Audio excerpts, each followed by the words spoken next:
नमस्ते दोस्तों। जिसके घर में यह 5 पक्षी आते हैं वह व्यक्ति धनवान हो जाता है। किस्मत वालों के घर में ही आते हैं ऐसे पक्षी। शास्त्रों के अनुसार जो पक्षी और जीव जंतु होते हैं वे हमारे वातावरण को स्वच्छ बनाते हैं। हमारे आसपास पक्षियों का होना उतना ही जरूरी है जितना हमारे लिए पीने का जल और खाने का भोजन। आज हम जिन 5 पक्षियों के बारे में बात करने वाले हैं, अगर यह पक्षी आपकी छत पर आकर दाना खा जाए या पानी पी जाए तो आपके साथ कुछ ऐसा होगा जिसकी आपने कल्पना भी नहीं की होगी। माना जाता है कि यह 5 पक्षी सिर्फ किस्मत वाले व्यक्ति के घर पर ही आकर दाना खाते हैं।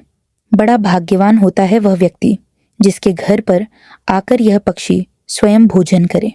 इस पक्षी को देखने पर उसे मारे नहीं, बल्कि आप अपने आप को बहुत ही खुशकिस्मत समझे। यह पक्षी आपके जीवन में सौगात लेकर आएगा। धन की देवी माता लक्ष्मी को साथ लेकर इस पक्षी को देखना मतलब स्वयं विष्णु को देखना माना गया है। शास्त्रों के अनुसार राजा दशरथ के घर जब यह पक्षी आया था तब उन्होंने स्वयं इस पक्षी को भोजन कराया था। अगर आपके घर में यह पक्षी आ जाए तो आप समझ लें आपके घर में साक्षात देवी देवता का वास होने वाला है। लेकिन उससे पहले अगर आप भी चाहते हैं कि लक्ष्मी माता का आशीर्वाद हमेशा आपके साथ रहे तो इस वीडियो को एक लाइक करें और चैनल को सब्सक्राइब करें और कमेंट बॉक्स में जय लक्ष्मी माता जरूर लिखें। नंबर 1, नीलकंठ। दोस्तों, सबसे पहले बात करते हैं नीलकंठ की। शास्त्रों के अनुसार माना जाता है कि नीलकंठ भगवान शिव का प्रतीक है। बहुत कम लोग होते हैं वो जिनकी छत पर स्वयं नीलकंठ आकर बैठ जाए और दाना पानी पी ले। नीलकंठ एक ऐसा पक्षी है जिसे देखने मात्र से व्यक्ति के सभी कष्ट समाप्त हो जाते हैं। जब नीलकंठ आपके घर पर आकर बैठ जाए तो उसे दाना पानी अवश्य डाले, और अगर वह दाना खा ले तो समझ लीजिए कि आपका भाग्योदय होने वाला है। पहली बात तो यह है कि वह बहुत ही कम लोगों के छत पर आकर बैठता है। बहुत किस्मत वाले होते हैं वह लोग जिनकी छत पर आकर नीलकंठ बैठ जाए। इसे साक्षात शिव का अवतार माना गया है। यह पक्षी आपको जहां भी दिखे भूलकर भी इसे न मारे नहीं, अन्यथा आपको भगवान शिव के क्रोध का सामना करना पड़ सकता है। नंबर 2, कौवा। दोस्तों, वेद पुराणों के अनुसार माना जाता है कि अगर कौवा आपकी छत पर आकर बैठ जाए और आपका खाना खा ले तो समझ लीजिए कि आपके साथ कभी कोई बुरा नहीं होगा। आपके घर में कभी किसी की अकाल मृत्यु नहीं होगी। कौवे को दाना पानी खिलाने से व्यक्ति की मृत्यु टल जाती है। जो व्यक्ति कौवे की सेवा करता है उसके गुण अनंत काल तक कौवा गाता रहता है। जब कौवा आपकी छत पर आकर बैठ जाए तो उसे भगाए नहीं, बल्कि उसे दाना पानी अवश्य खिलाए, क्योंकि कौवे को पितरों का प्रतीक माना गया है। कौवे की सेवा करना मतलब स्वयं शनि महाराज की सेवा करना माना गया है। इस पक्षी को खुश करने पर राहु केतु भी शांत हो जाते हैं और शनि देव की असीम कृपा प्राप्त होती है। आखिर कौवा शनिदेव का वाहन जो है। नंबर 3, गौरिया चिड़िया। दोस्तों, शास्त्रों के अनुसार माना जाता है कि जो गौरिया चिड़िया होती है उसे भगवान राम के घर भी देखा गया था। शास्त्रों में इसका वर्णन विस्तार से मिलता है। राजा दशरथ स्वयं इसे लक्ष्मी का प्रतीक मानते थे। गौरिया चिड़िया का घर में आना साक्षात माता लक्ष्मी का आना माना गया है। माना जाता है कि जब यह पक्षी आपके घर पर आकर दाना पानी खा जाए तो समझ लीजिए कि आपके घर में माता लक्ष्मी का वास होने वाला है। इस पक्षी का घर में घोंसला बनाना अत्यंत मंगलकारी माना गया है। आपके ऊपर कभी कोई संकट नहीं आएगा। किस्मत वाले होते हैं वो लोग जिनके घर पर गौरिया आकर बैठ जाए और घोंसला बना ले। ऐसे व्यक्ति का भाग्य उस स्थिति में प्रबल हो जाता है। गौरिया चिड़िया की आवाज सुनना भी शुभ माना जाता है, क्योंकि यह पक्षी वातावरण को स्वच्छ बनाती है।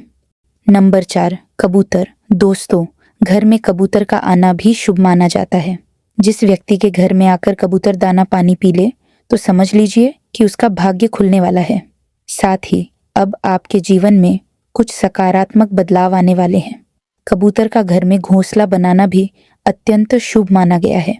यह पक्षी जब किसी के घर पर आता है तो अच्छे भाव से ही आता है। नंबर 5, उल्लू। दोस्तों, घर में सुबह सुबह उल्लू का आकर बैठना अत्यंत मंगलकारी माना जाता है। समझ लीजिए साक्षात माता लक्ष्मी आपके घर में वास करने वाली है। माता रानी उल्लू पर सवार होकर आपके घर में निवास करेंगी। ऐसे में उल्लू को गलती से भी न भगाएं। सुबह या दिन के समय उल्लू का आना सौभाग्य का संकेत है, क्योंकि उल्लू माता लक्ष्मी का वाहन है। लेकिन याद रखें, रात के समय उल्लू का आना अशुभ माना जाता है। जब घर में उल्लू रात में आता है तो यह अक्सर नकारात्मक संकेत लेकर आता है।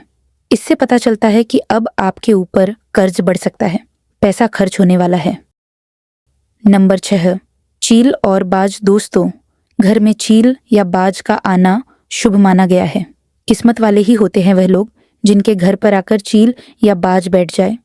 इनके द्वारा घर पर आने पर आपको समझ लेना चाहिए कि धन की प्राप्ति होने वाली है। इन्हें गलती से भी ना भगाएं, बल्कि अपने आप को भाग्यशाली समझें। अक्सर कई लोग चील और बाज को अशुभ मानते हैं, लेकिन ऐसा बिल्कुल भी नहीं है। जब किसी मनुष्य के घर पर चील और बाज आकर बैठ जाते हैं, तब उसका भाग्य उदय हो जाता है। यह पक्षी आपके लिए कोई शुभ समाचार ही लेकर आते हैं। अब बात करते हैं उन पक्षियों के बारे में जो आपके लिए अशुभ माने गए हैं। इनके द्वारा घर में आने पर व्यक्ति कंगाल हो जाता है और उसका सर्वनाश हो सकता है। आइए जानते हैं। नंबर 1, चमगादड़। दोस्तों, माना जाता है कि चमगादड़ मनुष्य के लिए अशुभ होता है। जब यह घर में प्रवेश करता है तब कोई ना कोई बड़ी अनहोनी या नकारात्मकता साथ लाता है। जहां इनका वास हो जाए, समझ लीजिए कि उस घर में प्रेत आत्माओं का वास हो गया है। चमगादड़ नवग्रहों का नाश करता है और व्यक्ति के शुभ ग्रहों का प्रभाव खत्म कर देता है। यह आपके किसी भी मांगलिक कार्य को बर्बाद कर सकता है। इसका घर में आना साक्षात मृत्यु का संकेत माना गया है। जब चमगादड़ घर में आता है तो वह अकाल मृत्यु का संकेत देता है। यह आपके परिवार को उथल पुथल कर देता है और सर्वनाश कर सकता है। चमगादड़ को बुरे संदेश का प्रतीक माना गया है। अगर आपके घर में चमगादड़ ने निवास कर लिया है तो तुरंत इसे हटा दें। इसी में आपकी भलाई है। चमगादड़ मनुष्य के लिए हमेशा नकारात्मक ऊर्जा लेकर आता है। इसे आप अपने लिए कभी लकी न माने। Number 2, tit. दोस्तों, जो टिट होती है वह अपना घोंसला जमीन पर बनाती है, खेत खलिहान में अपने अंडे देती है और अपने बच्चों का पालन पोषण करती है। टिट कभी भी मनुष्य की छत पर गलती से आकर नहीं बैठती, लेकिन अगर अचानक से टिट ही आपकी छत पर आकर बैठ जाए तो समझ लीजिए भूकंप आने वाला है। यह संकेत है कि आपके साथ कुछ बुरा होने वाला है। टिट यूं ही किसी के छत पर आकर नहीं बैठती। वैज्ञानिक भी मानते हैं कि टिट का छत पर आना भूकंप के आने का संकेत है। टिट अपनी इंद्रियों से पहचान लेती है कि धरती में कंपन हो रहा है और डर के मारे छत पर आकर बैठ जाती है। इसीलिए घर में टिट का आना शुभ नहीं माना जाता।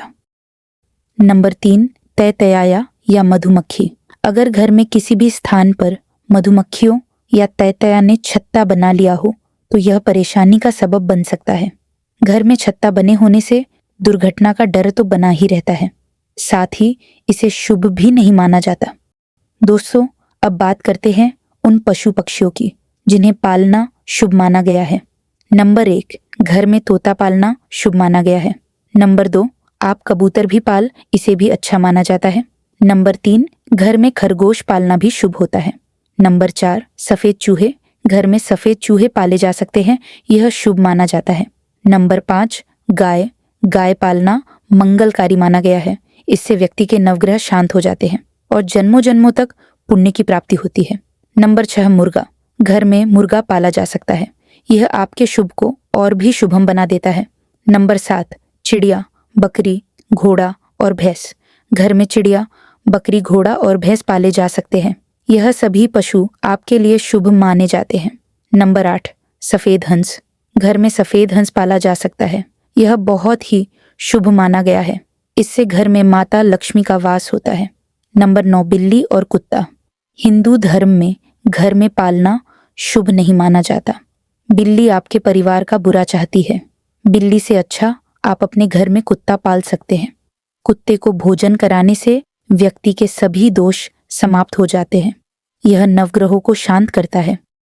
दोस्तों, अगर आपको हमारी यह जानकारी अच्छी लगी हो तो वीडियो को एक लाइक जरूर करें और अपने दोस्तों के साथ शेयर करें। चैनल को सब्सक्राइब करना ना भूलें। ताकि आपको हमारे नए वीडियो की नोटिफिकेशन मिलती रहे। वीडियो देखने के लिए आपका धन्यवाद। जय श्री राम, जय बजरंग बली।